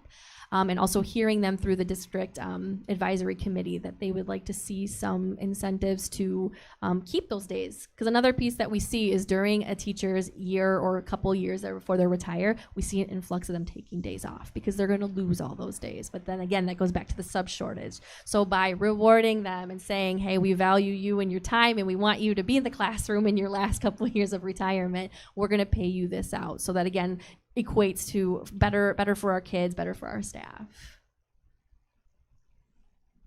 Add, like Kirsten mentioned, it contributes to longevity, encouraging long-term staff. But I'd also like to say, if this may encourage somebody to maybe make those appointments for a medical appointment on a scheduled day off, that also saves the district, because to hire a substitute teacher is more than $50 a day, so it benefits the district that way as well.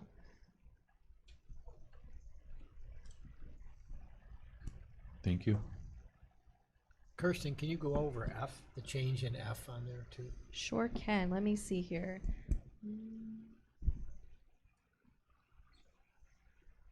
Yeah, so it looks like that one is just a repeated change. I don't know that has, at least as long as I've been here, this specific F has not come up.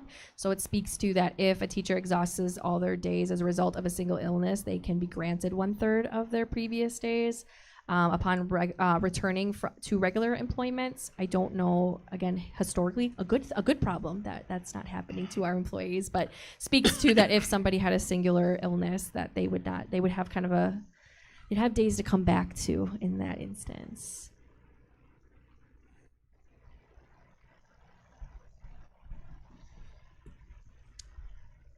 Any other questions? Like a singular one time, like if they were out for whatever that reason, treatment, or like if they had an accident and couldn't work, whatever that may look like. Again, a problem we have not had to occur.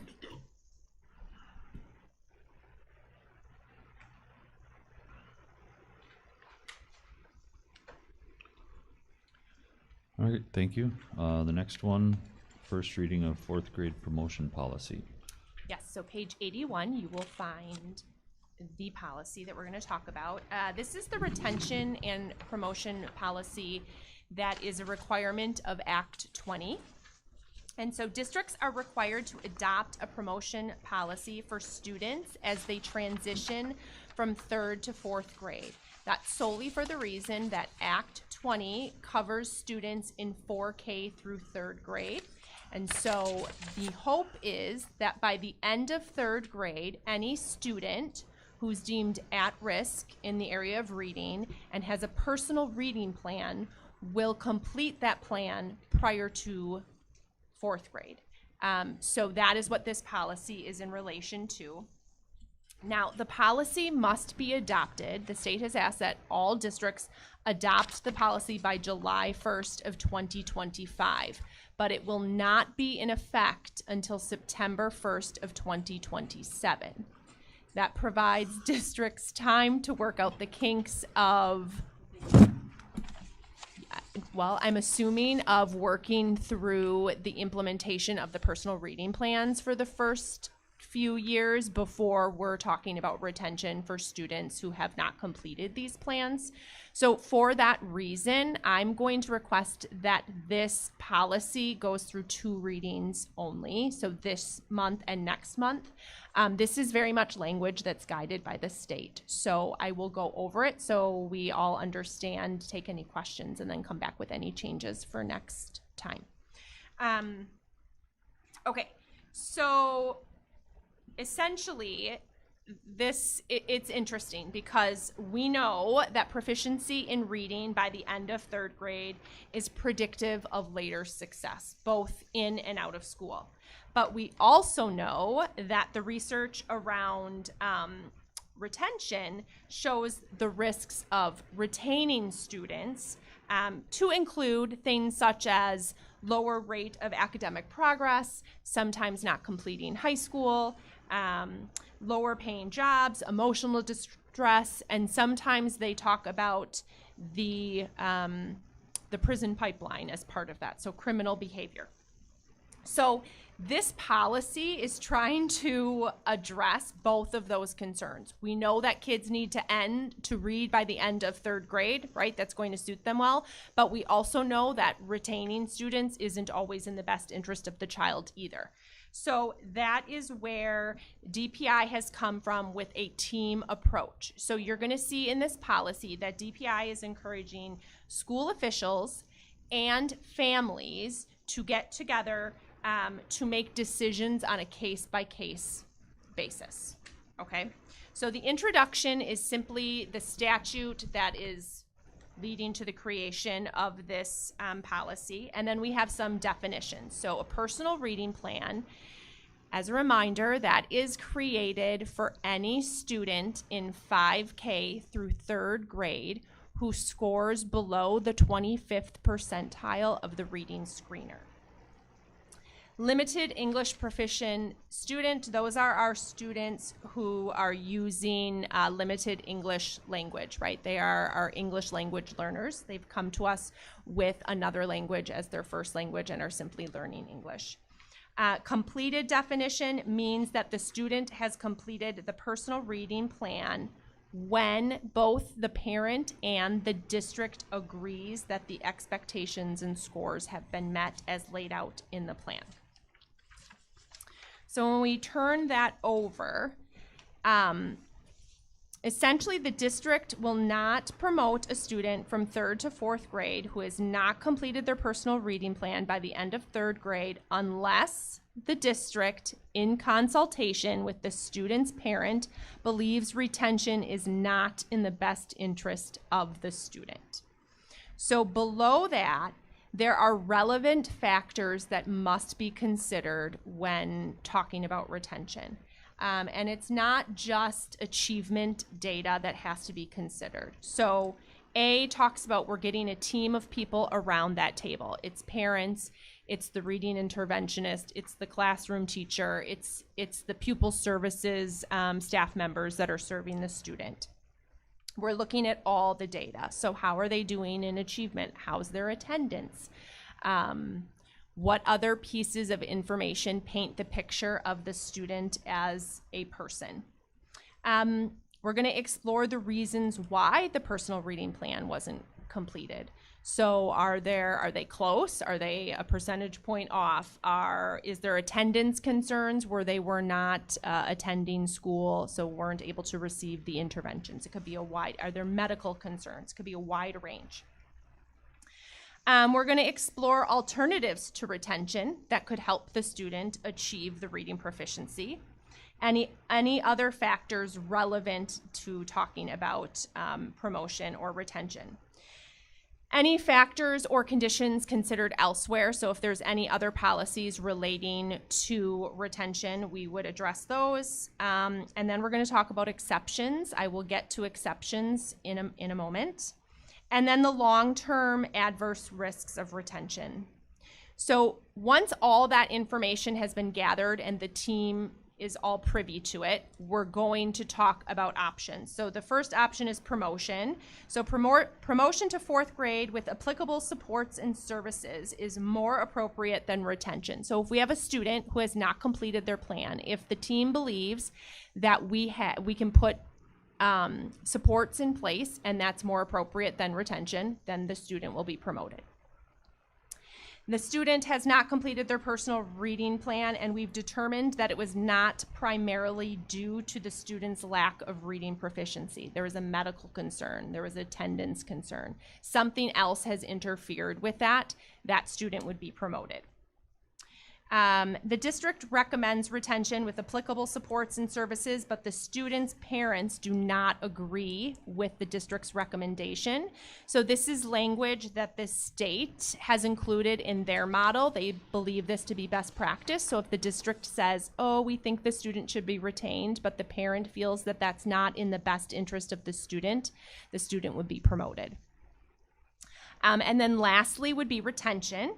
Retention would be when the district determines that in consultation with the team and the family that retention is the best route. That's when a student would be retained. Okay. So students that are promoted, so there may be cases where a student indeed has an incomplete reading plan, but they're still promoted. So what does that mean? We just let them flounder? No. So in policy, we outline how we will handle that. As per usual right now, if by 3rd grade we have students that are not at proficient level, we are still serving those students, and the same would be in the case of this. So what kind of supports would we put in place? How would we intervene? What progress monitoring would happen? So that's all laid out there. The parent would be notified. We have to put it in writing if they're being promoted without meeting their reading plan. And then there's that summer school program. So as part of Act 20, the legislation says that the district must provide any student below grade level with an intensive summer school program. So again, this would be the case in this situation. Now, I referenced exceptions. So there are what are referred to in the law as good cause exceptions. So any student that meets one or more of a good cause exception is exempt or may be exempt from the promotion policy. That would include our English learners. That would include students within IEP that indicates that neither taking the universal reading screener nor the state summative assessment is appropriate, or the identified disability is so significant that retention is not appropriate. We may have students that are scoring as proficient on the statewide standardized assessment, in which case they would be exempt from the promotion or the retention, excuse me. A student with an IEP or a 504 plan that indicates that they have received intensive intervention in reading for more than 2 years. And if the student continues to demonstrate a deficiency in reading but was previously retained, so they're not going to be retained again. And then the last one is the student that has received intensive reading intervention for 2 or more years and continues to demonstrate the deficiency in reading and was previously retained for a total of 2 years. Then there is a clause or an exception, some language around students that might come to us mid-year. They transfer in. We didn't develop their reading plan, nor have we had any role in administering it. So it talks about any student who enrolls late in the school term without any accompanying record of personal reading plan shall be promoted to 4th grade. We're not going to suggest retention because they didn't have a personal reading plan in the first place. If the student transfers into a school enrolled as a 4th grade student and the provided records indicate that the student may have met requirements to be retained, the district shall provide the supports and services we would for a student that otherwise would have been promoted. Any questions? Wonder how MPS handles this. Oh goodness, I don't know. I'd hate to be in their shoes. So it'll come back in front of you, but it's pretty standard. Yes. I don't have an intelligent thought. My mind is swimming around, like, if 3rd grade is such this critical point, why are we not waiting, but why is 3rd grade then when this all goes into effect? The retention part of it. And not that we can't make a recommendation to retain us. Do you know what I mean? But from a legal perspective, I'm just sitting here swimming around like. Yeah, well, 3rd grade is always, right? Like, that's the end. Maybe it's they think we're giving us more time to work on it. I mean, we're going to continually work on students that are not at proficient level. It doesn't matter. It's not like this is prompting us to focus on those students. We would be doing that anyway, but I wonder if they're trying to give the student more time. I don't know. Well, and I guess 3rd grade has always been that year. Yeah, and not that I have any expertise, but it's like, should they have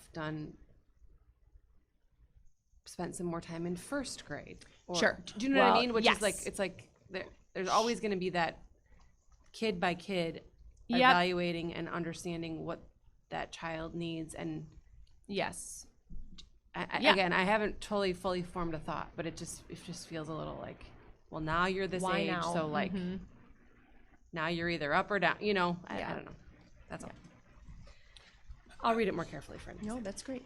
I have a question. Yeah. So under promoting students with incomplete personal reading plans, Yes. letter A, Yes. can you provide more context to until the student scores at grade level in reading? I'm curious about the at grade level. Like, do we expect that these students will make grade level? What does that mean? So essentially how the state is measuring that outside of a reading plan is proficiency on the state assessment. So that would be the Wisconsin Forward exam. So are they proficient in ELA on the Wisconsin Forward exam is the alternate way that they are measuring at grade level. Don't the forward exam results come the following fall? Well, typically, yes, although that is supposed to change. So this year we are supposed to get them, I think, the 27th. So we're going to see. So Okay. And the They're not forward gonna know until, exam, like, right, 2 is weeks until before the eighth end. grade, and then we switch to pre-ACT and ACT, but that's also considered the state. So essentially, I mean, we do have kids in middle school who still get reading intervention, and it's That's what I'm reading to this. Until that student is scoring in the test at grade level, they're going to continue to get these supports. supports. Yeah, which we will identify what they are, and most likely they will be a form of reading intervention with our reading interventionists. Now, this also involves the parents, correct? Yes, so the parents are at the table for this, right? This decision can't happen without them. And parents sign off on the reading plan. So when the reading plan is initially developed, there is a conference between the reading interventionist and the parent that goes through the specific reading plan that was developed for the student, so the parent is aware of what the goal is for the student and how we plan to get there and how we will monitor the progress. What else can I answer for you? So we're gonna vote on this next month. Yes, but please. it won't go in. Until September 1st of 2027. If there are any changes to In the in law that time, or- I will certainly bring it back. Yeah, I'm sure Yeah. we'll get to look at it again. I promise I will bring That'll it be back. that'll be our third reading then, Yeah, when we change it again. Okay. thank you. Sorry, I still don't feel like I've got a good. What does it mean to be at grade level? Is that like they're in the upper 50%, or what is Deemed that? What as- is that threshold? How do they define that? Well, I would like to tell you that, but I feel like it will change every year too.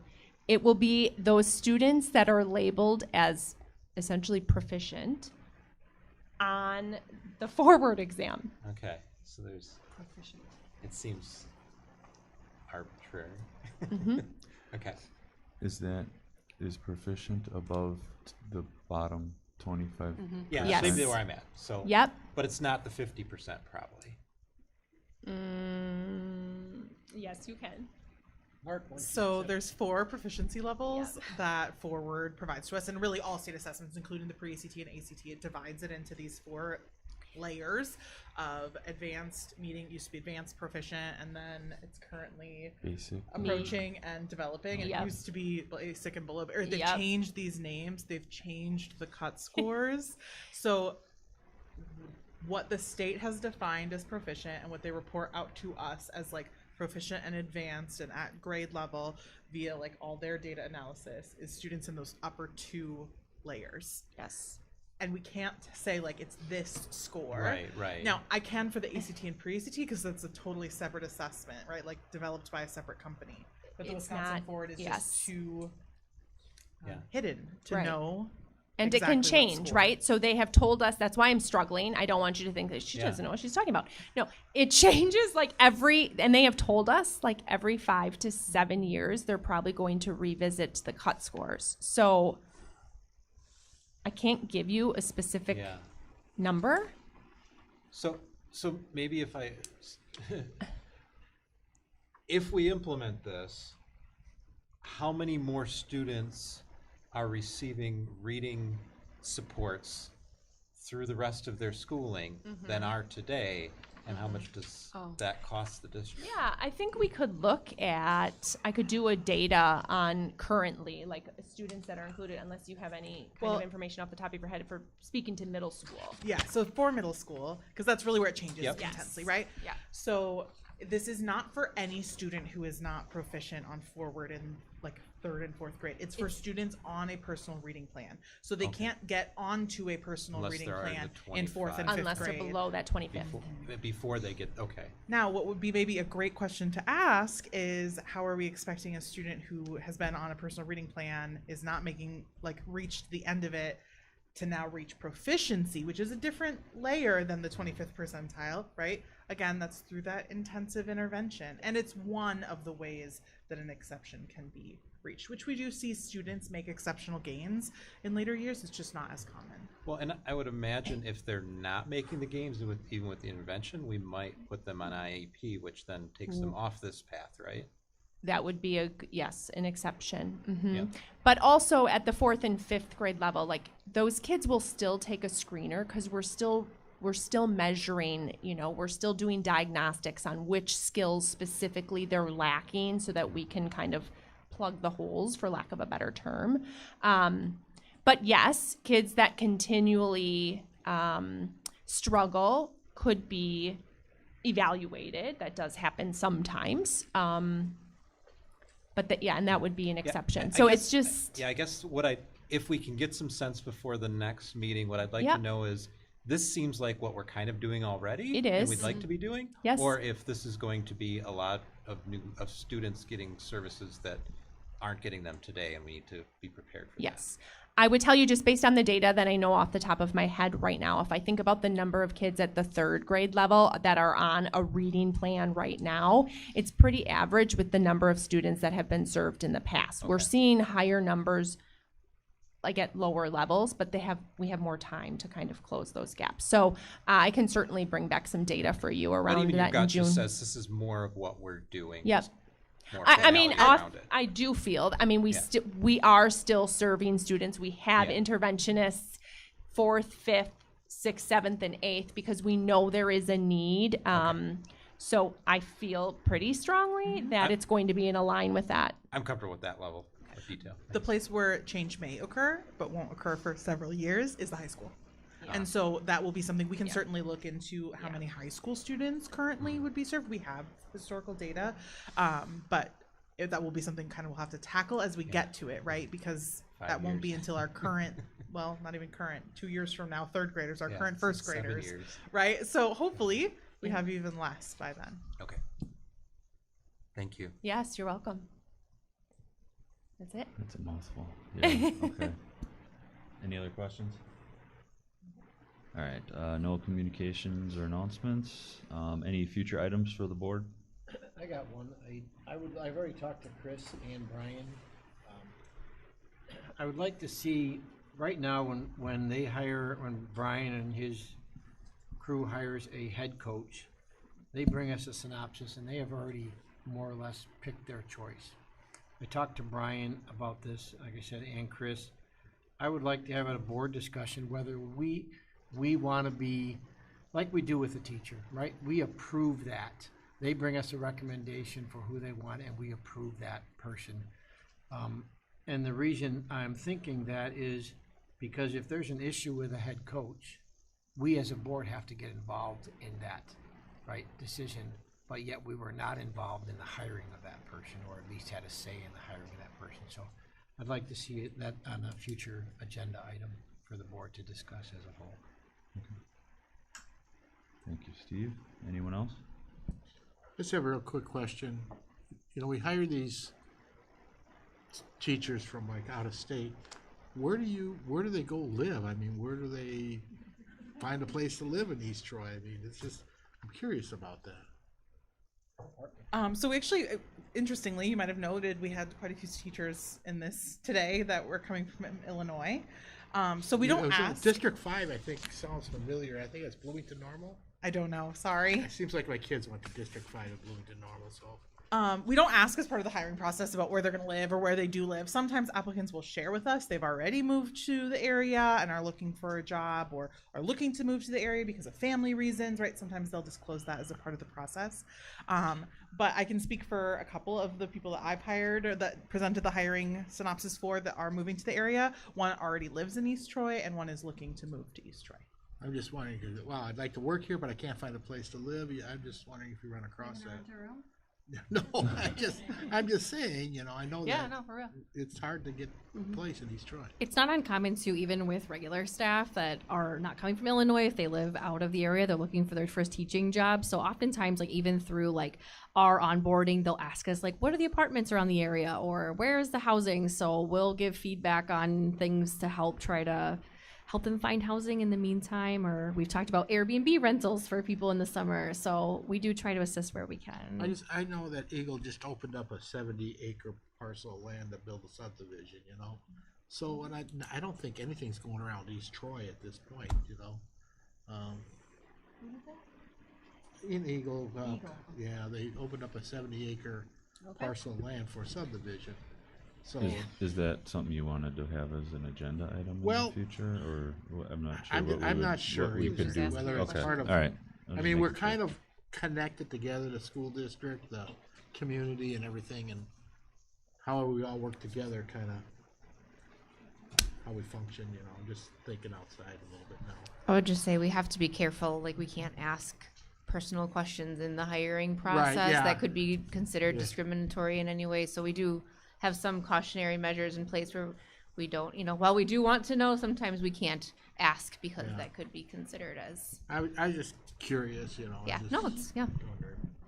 wondered. Well, I guess on that, have you had any candidates seem to turn down or whatever because after you started talking, they found out housing was too hard to find? No, so it's not been an issue yet. We did have that asked as a question though at our hiring fair that we went to. Candidates did ask us about the housing market. So, On their minds. Okay.